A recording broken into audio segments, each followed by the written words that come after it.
juste avant de commencer, combien d'entre vous ont vu Inglourious Basterds? Ah, très bien, presque tout le monde, d'accord. Donc, comme on sait, depuis longtemps déjà, la Shoah est un sujet qui fascine les romanciers et les cinéastes, aussi bien que le public petit et grand. Cette fascination a produit quelques chefs-d'œuvre incontestés, Shoah de Lanzmann, voir ci-dessous Amour de David Grossman, parmi d'autres, aussi bien qu'un assez grand nombre de romans et de films dont on entend très peu parler, pour de bonnes raisons. Mais entre les deux, on trouve des œuvres qui ont joui d'un grand succès international lors de leur parution, tout en provoquant des débats contradictoires passionnés parmi le public et parmi les spécialistes. Et peut-être que Korczak appartient à cette catégorie, mais bon, moi je pense surtout à la liste de Schindler de Spielberg, La vie est belle de Benigni, Les bienveillantes de Jonathan Littell en roman, et tout récemment Inglourious Basterds de Tarantino. Les opinions sont partagées de manière dramatique dans ces cas. Ce que certains considèrent comme une œuvre importante et une réussite artistique, même si on y trouve quelques défauts, d'autres considèrent comme un sous-produit commercial sans le moindre mérite, voire comme un outrage aux valeurs civilisées. Alors, de tels écarts de jugement ont en eux-mêmes quelque chose de fascinant, car ils se rapportent à des problèmes qui dépassent les œuvres individuelles et qui concernent à la fois l'éthique et l'esthétique de la représentation touchant à la Shoah. Que peut-on et que doit-on montrer et raconter quand il s'agit de cet événement historique que certains considèrent comme irreprésentable? Et qu'est-ce qu'on ne peut pas, ne doit pas montrer ou raconter? On se souvient de la colère de Claude Lanzmann, et il n'était pas le seul, attaquant Spielberg pour avoir montré un groupe de femmes déportées à Auschwitz entrant nues dans une salle dont on peut penser, ou on pouvait penser que c'était une chambre à gaz. Une telle représentation, selon Lanzmann, est proprement obscène, c'est-à-dire, en suivant l'étymologie du mot, pas montrable. Spielberg a commis, donc, selon Lanzmann, une faute de choix esthétique et aussi une grave faute morale en créant cette scène, même si la salle en question s'est avérée n'être qu'une salle de douche. Dans cette scène de Schindler, il s'agissait d'un débat sur la représentabilité. Dans le cas de La vie est belle, le débat concernait non pas tellement ce qu'on pouvait ou ne pouvait pas montrer, mais comment. Les critiques négatives mettaient l'accent sur le peu de vérisimilitude dans la représentation du camp où se trouvent Guido et son fils dans la dernière partie du film. Et d'abord, était-ce un camp de concentration, un camp d'extermination, on ne le sait pas. Le camp était trop propre, avec des prisonniers qui n'avaient pas l'air suffisamment mal nourris. Puis, avait-on jamais vu un camp nazi où un père juif pouvait réussir à garder caché un petit enfant? Pas possible. Donc là, c'est toute la question de l'authenticité historique ou du réalisme de la représentation qui entre en jeu.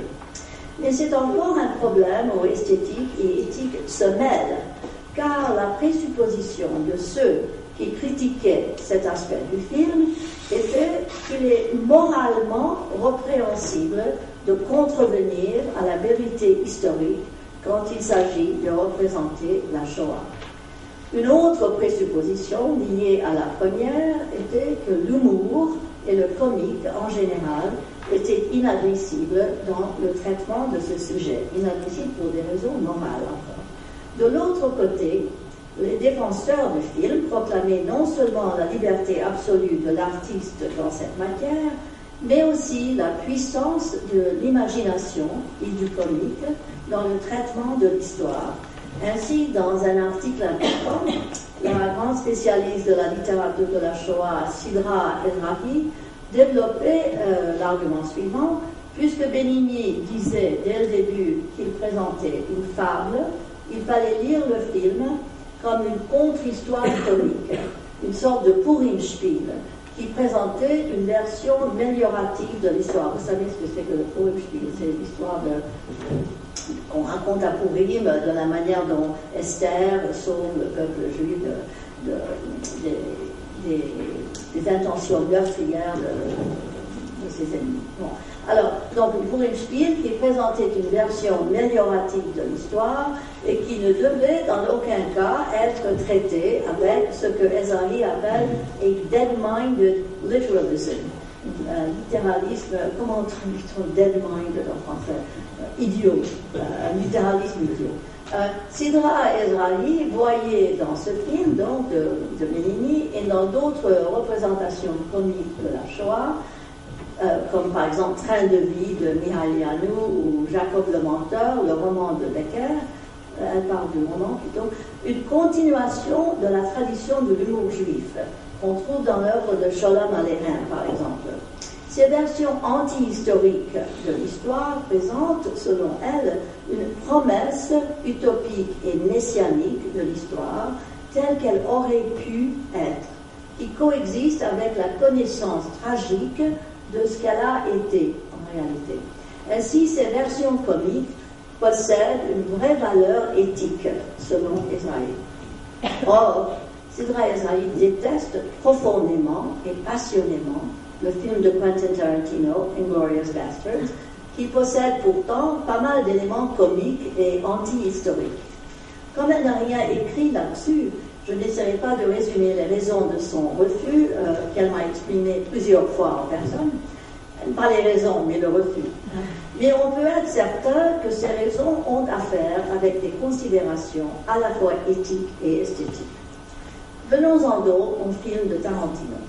Projeté à Cannes en mai 2009, où la réception était mixte, le film a été légèrement révisé par Tarantino pour sa sortie en salle en automne, et il a eu un succès commercial énorme des deux côtés de l'Atlantique, avec des recettes qui doublaient celles de ses deux films précédents à succès, Kill Bill, et qui battaient même le record de Pulp Fiction, film qui a propulsé Tarantino parmi les grands auteurs du cinéma. J'ai lu récemment des douzaines de critiques sur Inglourious Basterds, publiées en France et aux États-Unis, à la fois par des critiques professionnels, y compris quelques spécialistes de la Shoah, et par des spectateurs ordinaires qui postaient leurs opinions sur l'Internet.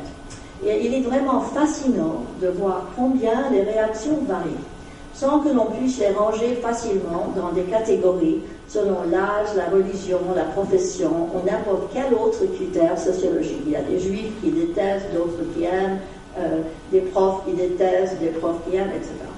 Il est remarquable aussi que les critiques négatives convergent autour d'un petit nombre de thèmes que sous-tendent des critères de jugement où éthique et esthétique, encore une fois, se mêlent. Et je dirais que un des sous-entendus, en quelque sorte, on ne mentionne pas le mot de respect, mais c'est quand même, je pense que tous les débats finalement ont lieu autour de comment respecter l'histoire de la Shoah. Et donc, c'est le titre de ma communication, mais je n'en parle pas tellement explicitement, sauf à la fin. Bon, alors, considérons d'abord le critère de l'authenticité historique. Comme on sait, le film de Tarantino se termine sur une scène spectaculairement contrefactuelle qu'un critique français a appelée jubilatoire. Comme vous savez, donc, il s'agit de rien de moins que la mort violente d'Adolf Hitler et de la plupart de ses lieutenants dans une salle de cinéma à Paris en juin 1944. Certains spectateurs s'indignent de cette liberté prise avec l'histoire, tel ce blogueur sur le site français Allociné. On peut même plus dire qu'il trahit l'histoire, tellement le scénario est fantaisiste, et même complètement aberrant. Hitler et toute sa joyeuse bande qui vient juste escorter de quelques SS dans un petit cinéma de Paris tenu par une juive rescapée. Or, et quoi encore? Pourquoi ne pas loger Hitler à Euro Disney pendant qu'on y est, accueilli par Mickey et Donald? Un critique professionnel écrivant dans la revue juive américaine de droite, Commentary, adopte un ton similairement sarcastique. Tarantino's only use for the past is to make pasta out of it. Daniel Mendelsohn, par contre, écrivant dans Newsweek, se prononce de façon beaucoup plus solennelle en nous avertissant contre la tentation de suivre Tarantino dans le plaisir imaginaire. Et je traduis ce qu'il dit. S'adonner au fantasme aux dépens de la vérité de l'histoire serait la bâtardisation la plus inglorieuse de toutes. Malgré de telles réprimandes, cependant, il est intéressant de noter que beaucoup de spectateurs trouvent la fin fantasmatique du film réjouissante. Ainsi, un autre spectateur français sur Allociné écrit « J'ai adoré le fait qu'il aille au bout de son délire, en prenant de grosses libertés avec l'histoire. God bless you, Tarantino. » Le critique de Time Magazine est également enthousiaste, louant l'audace de Tarantino à inventer une fin qui est pure Hollywood. Hitler will die where? In a movie theater. And who will kill him? Some Jews. Quant à Roger Ebert, grand critique de cinéma à Chicago, il s'extasie sur le fait que Tarantino provides World War II with a much-needed alternative ending. J'ai l'impression, en lisant ces réactions, que le critère de l'authenticité historique concernant les représentations de la Shoah est en voie d'affaiblissement, malgré quelques exceptions. Bien que certains puissent déplorer cet affaiblissement en arguant qu'elle encourage le négationnisme, par exemple, je pencherai plutôt vers une explication optimiste. C'est précisément parce que le public connaît la vraie histoire, de moins dans ses grandes lignes, qu'un cinéaste ou un romancier peut se permettre des délires qui renforcent notre connaissance du réel tout en nous suggérant des possibilités autres. Considérer l'histoire non pas comme quelque chose de prédestiné, mais comme quelque chose qui, dans son déroulement, serait imprévisible et ouverte à des possibilités alternatives à chaque moment, est une idée philosophique que Tarantino n'a pas inventée, mais qu'il formule à sa façon dans une interview avec Roger Ebert, où il dit « My characters don't know that they are part of history. They have no pre-recorded future, and they are not aware of anything they can or cannot do. My characters changed the course of the war. Now that didn't happen, because in real life my characters didn't exist. But if they had have existed, c'est de la grammaire un peu douteuse, même en anglais, but if they had have existed, everything that happens is quite plausible. Une défense.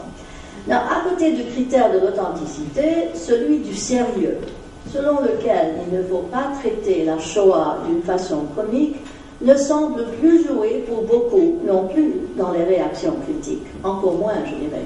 Les exemples classiques de Lubitsch et de Chaplin, aussi bien que des comédies plus récentes, notamment La vie est belle, ont sans doute déblayé le terrain. D'autant plus que chez Tarantino, comme chez les autres, la dérision la plus forte est dirigée contre les personnages nazis, donc contre les méchants.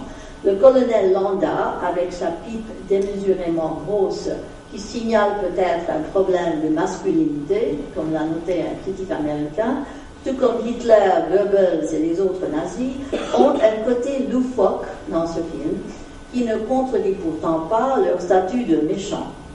Le jeu de Brad Pitt, comme le lieutenant américain Aldo Raine, a un côté exagéré et parodique, surtout avec son accent de hillbilly de Tennessee, qui est noté par beaucoup de commentateurs, sans qu'on y trouve du mal.